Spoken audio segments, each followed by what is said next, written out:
Hi guys, I am so excited to be presenting to you this second take on your significant remodel and addition project in Palo Alto. I have to say I am much happier with the curb appeal improvements to this design based pretty heavily on that inspiration image that you provided me.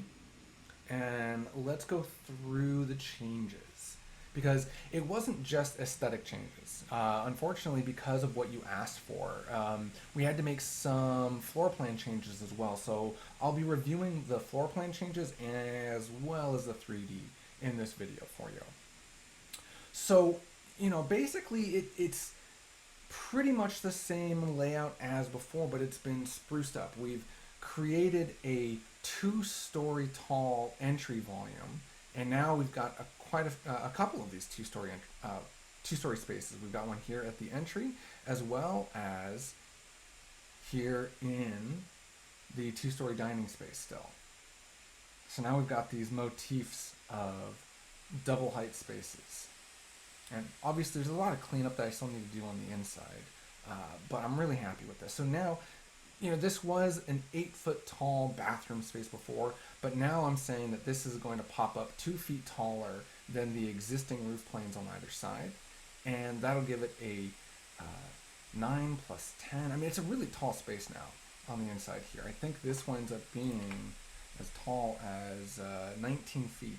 So that's a very significantly tall entry volume, and it ties in nicely with the two-story tall cylindrical elevator, the wraparound stair, and then having a tall chandelier fixture hanging from the center of this pop-up ceiling is just going to be really special, hanging down in the center of this window here that's stacked over this very tall entry door. I think this door here is a custom 10 foot tall, but very much a showstopper.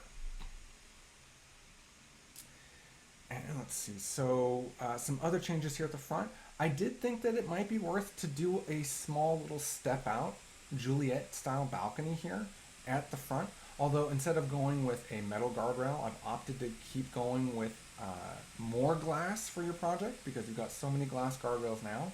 But I think that when you're in this bedroom space, and this door slides over, it'd be nice to step out here and enjoy the front. Yes, it's right on the street, and yes, you'll see the parking lot across the way, but it's not so bad. It's not so unprivate either. Now, certainly we can do something where we have a bit of a taller, solid base, but let's iterate on that a little bit more after we get going on sort of the general design here. So let's quickly look at what kind of changes had to happen for the upstairs, right? We used to have a bathroom space up here. So now we're going to come up the stairs. Let me turn on the CAD layer here. We're going to come up the stairs, and now we'll have a desk area right here instead of a loft space that looks into this existing vaulted ceiling area of the living room. I've opted to bring the bedroom space to this corner, move its bathroom to where the playloft was, as well as the closet. And now the playloft will be upstairs facing over the two-story entry with a balcony behind it. So if we come into this space,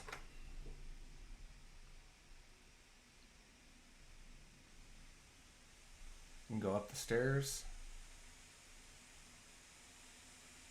and we land at the existing 8 foot tall space. But this desk area here looks out over this two-story area, as well as looking through the elevator and through the windows beyond here. And then back here, we've got our small step-out balcony that comes out as far as we can without interfering too much with the main two-story space here at the dining room.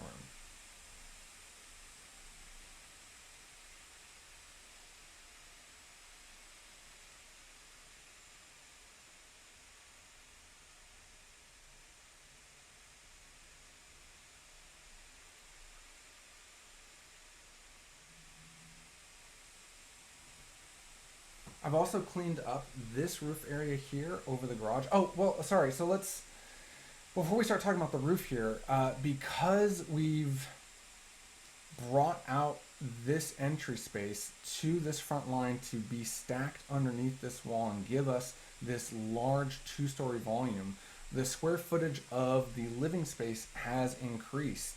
And I had to take a bit of square footage away, and I did so at the garage here.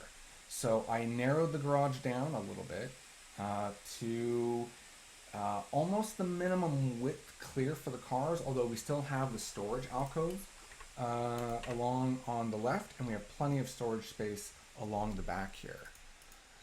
So again, the garage got narrower by about,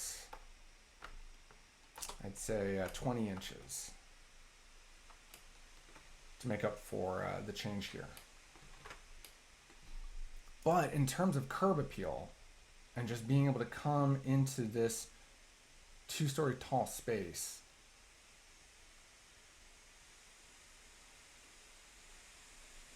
with a kid's desk right here, stairs leading up to the second story, and then I've got this support column here, although I suppose, you know, it's ultimately not necessary. I mean, given how much steel there's going to be in this house, we can probably omit that column and just have the stair floating on its own steel structure that hasn't been modeled yet. But I think actually looking at this now, I think it's better without this support column. Just go with a longer steel beam here. I'll really open this up.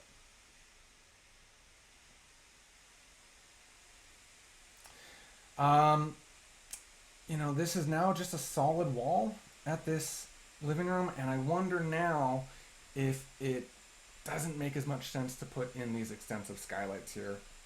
It really doesn't. Now that this back half, which was the play loft before, is now just being closed off for the upstairs bathroom and closet, it really doesn't need the skylights. We're not benefiting from seeing through these anymore. So I think I'm going to come in here and just delete these. And it's probably better to put them on a hidden layer, just in case you don't agree.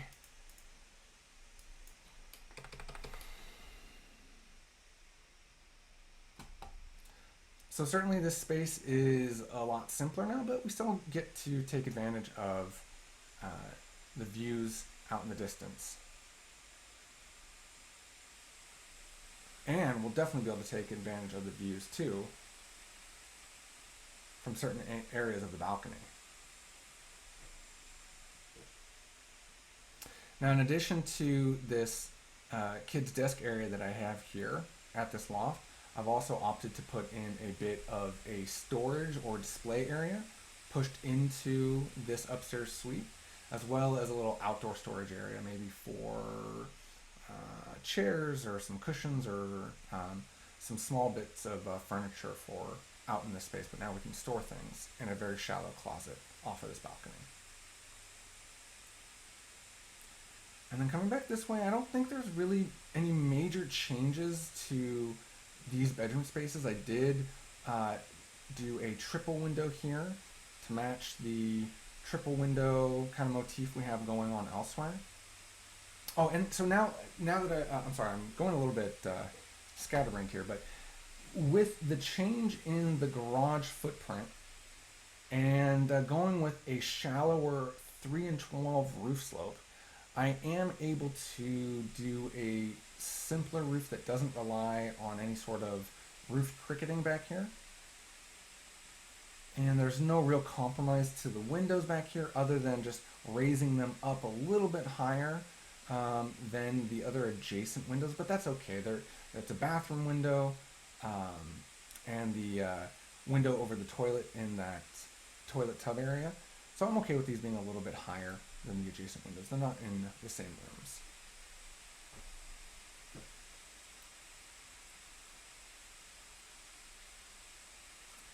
Not too many changes back here other than adding the extra windows in the relocated garage wall. I have added another window here in this corner bedroom. So now this room is really abundantly lit. I did have another high window here before, but in looking at it with fresh eyes, I think it felt weird to me to see a different size window. I'd rather just see another of the same windows over on this corner instead. And here we're seeing that roof line beyond, so I can't quite fit another one of these windows like I'd like without running into that roof line.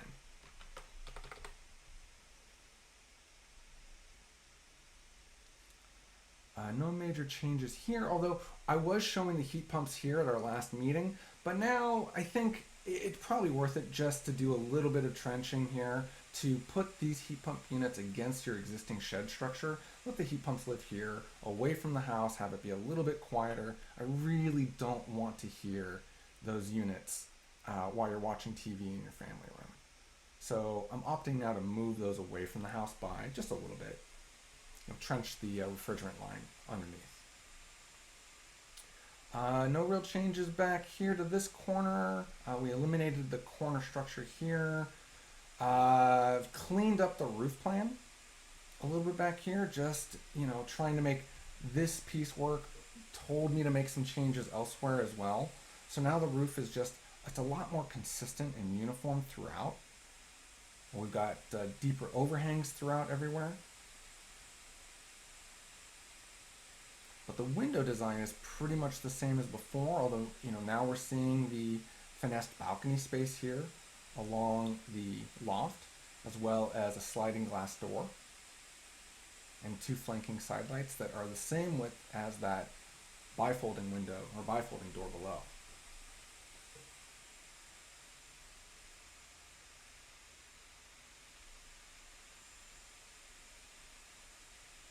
Showing a new location for that pool equipment structure, slightly away.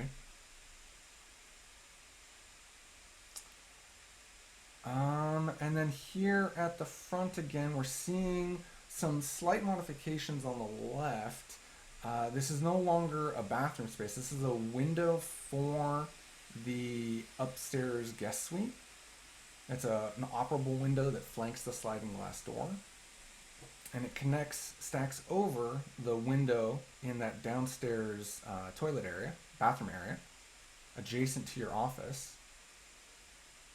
And then your office windows are simply centered on their interior wall, but I think it works well in this composition to see your windows centered on their walls and to see these windows centered on their walls as well as connecting to that additional window up top. This upstairs guest suite, it's got a lot of glass happening, but it's really nice, right? You come up to the loft and you enter and you're gonna see the bed here and just a lot of glass, a lot of distant views.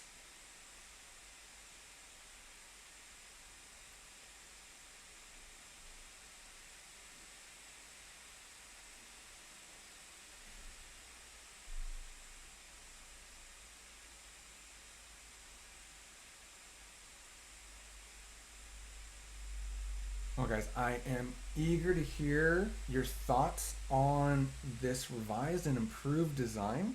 Oh, one last thing. Let's check out the view from the new curb cut. So I know you guys asked to include a new pathway. So what I've opted to do is to create a curved path that just barely misses your property line corner and brings this new curb cut entry as far from the intersection as possible to make the city happy.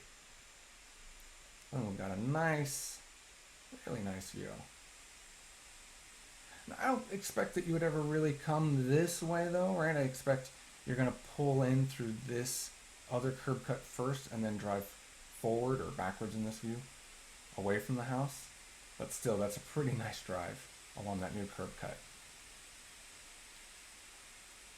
Okay guys, again, really looking forward to hearing your feedback on these drastic improvements. Thank you so much.